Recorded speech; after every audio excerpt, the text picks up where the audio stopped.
Y maestro universitario que ha publicado el libro titulado Biografía y Biología de Juan Chroniqueur. Vamos a conversar sobre este libro. Le damos la más cordial bienvenida a Winston. Y lo primero que quiero someter a su consideración es lo siguiente. Tú defiendes en el libro que hubo un solo Mariátegui, ¿no? Un Mariátegui integral. Uno, indiviso. Entonces, que no vale aquella separación que se ha hecho de un Mariátegui joven, cronista, de producción, digamos, aún inmadura, y un Mariátegui, ¿no?, medular, pleno, ¿no?, el Mariátegui de los 7 ensayos. Pero esta separación no la ha hecho la crítica, ¿no? La hizo el mismo Mariátegui. Cuando habló de la edad de piedra, ¿por qué crees que él mismo hizo la separación? Sí, esto es absolutamente cierto, él la hizo. Y yo digo que en realidad lo que pasa es que Mariátegui era excesivamente autocrítico. Él hizo una especie de divortium aquarum, ¿no?, hasta el año 18 y después del año 18. Incluso a su madre, ¿no?, a la señorita, le dijo a la señora, a doña Amalia, le dijo que queme todo ese material, ¿no? Y él mismo, al calificarlo con la famosa edad de piedra, ¿no?, estaba diciendo que era, pues, una especie de paleolítico inferior. Sin embargo, lo importante es que cuando se publican los 8 tomos de los artículos juveniles, se descubrimos nosotros que hay, pues, una enorme cantidad de riqueza allí, y en Agraz y en formación hay un enorme, digamos, caudal de elementos que nosotros consideramos que forma parte, ya junto con otros autores como González Vigil, como Portocarrero, como el propio hijo Javier Mariátegui, de toda una continuidad del pensamiento. O sea, y él mismo, en un famoso reportaje que le hiciera la inolvidable Ángela Ramos, él dijo que yo no he cambiado, yo he madurado. Claro, ¿sí? Pero ahí una observación. Ahí se trataría de lo siguiente, ¿no? Podríamos suponer que la segunda etapa o el segundo Mariátegui vendría a ser una prolongación del primero. Y entonces, en esa medida, no habría cambiado, simplemente es una prolongación.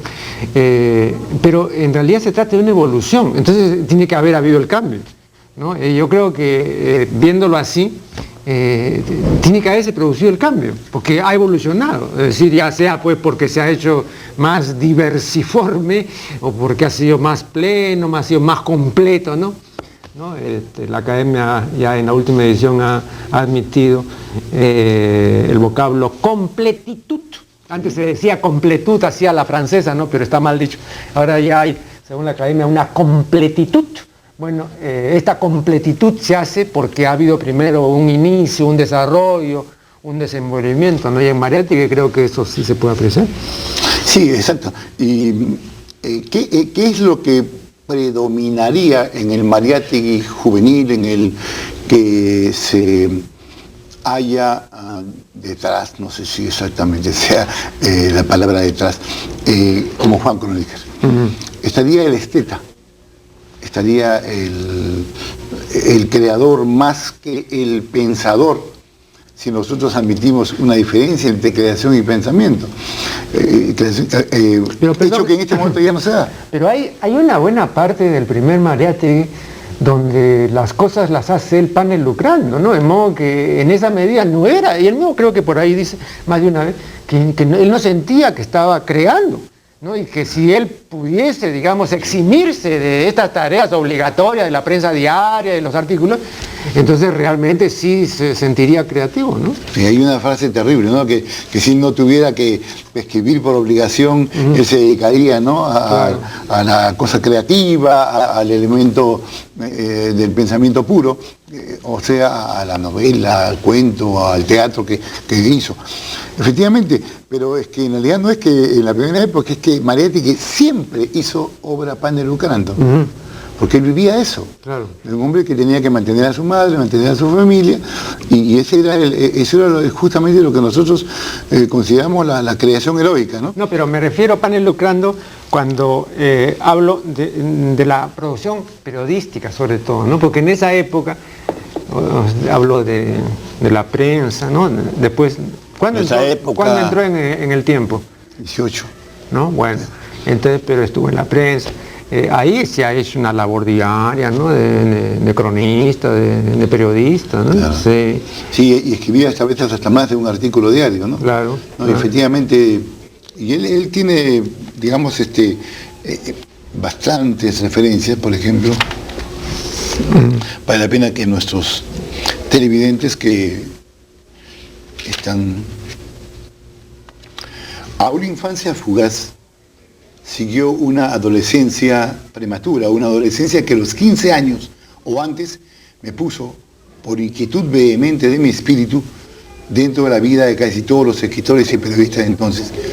Desde entonces hice dentro de este diario, se refiere a la prensa, incansable labor periodística, esa labor infecunda y anónima que resta energías y que el público ignora. Claro. Es terrible, ¿no? Claro. Esa cuestión, pero que yo creo que lo importante es que a pesar de eso, él, y acá está la cita que yo creo que es fundamental en esto, si yo me gobernara, en lugar de que me gobernara la miseria del medio, yo no escribiría diariamente, fatigando y agotando mis aptitudes, artículos periodísticos. Escribiría ensayos artísticos más de mi gusto.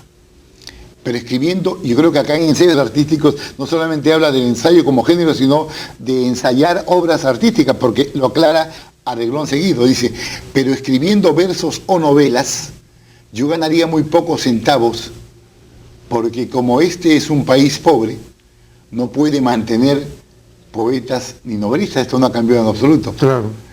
Salvo excepciones.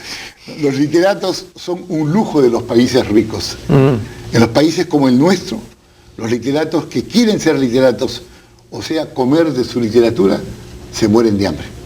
Escritos juveniles, tomo tercero, página 327. O sea, ahora, el tercer tomo de los artículos está... Ahora, fíjate, es interesante, ¿no? Porque cuando él comienza a usar el seudónimo de Juan Chroniqueur, él tenía, según veo aquí, bueno, 16 o 17 años. Entonces, o sea que era pues un adolescente, había sido ¿no? Sí, el 94 siempre, y el 11. El 11, ¿no? El seudónimo nace, entre comillas, en febrero del 11 y vive, entre comillas, vive hasta junio de 1918. 7 años. 7 años, ¿no? Claro. Y él mismo lo liquidó. Él mismo lo liquidó, claro. Sí, sí. Porque él mismo hizo su obituario. En nuestra época, pues, claro. Ahí sale una notita, ¿no? Claro.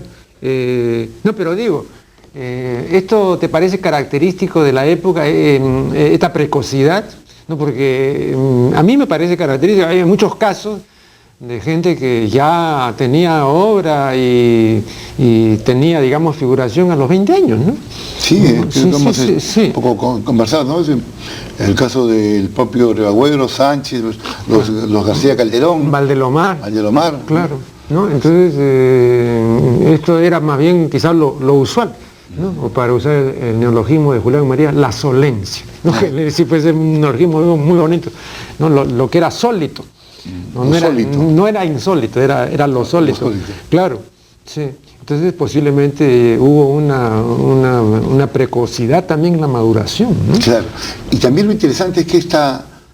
Ojo, y por favor informa a la teleaudiencia, esto en una persona que había llegado apenas al 3er año de primaria. Claro. ¿No? O sea que el resto fue una autodidáctica, ¿no? Que lo convirtió en un autodidacto de lujo, ¿no? Muy importante además que dijiste autodidacto, sí. Y no como dicen a todos, bueno. Mariátegui era autodidacta, sí, bueno. Ya la academia acepta autodidacto. Sí. Era un autodidacto increíble, ¿no? Sí, claro. Y realmente por eso cuando por allí aparecen algunos críticos, ¿no? Olvidan, ¿no? que Mariátegui hizo todo, ¿no? A contrapelo y con un tremendo, digamos, esfuerzo, que a los 35 años lo liquidó prácticamente, ¿no? Claro. Y bueno, Mariátegui, algo que es importante que nuestros clientes recuerden es que esta riqueza artística tan presente en los poemas, en las obras de teatro, en los cuentos de Mariátegui juvenil, del chroniqueur, queda, yo creo, como una tesitura, como una especie de substrato, como una especie de fondo, ¿no? Y es lo que ilumina los ensayos de Mariátegui medular.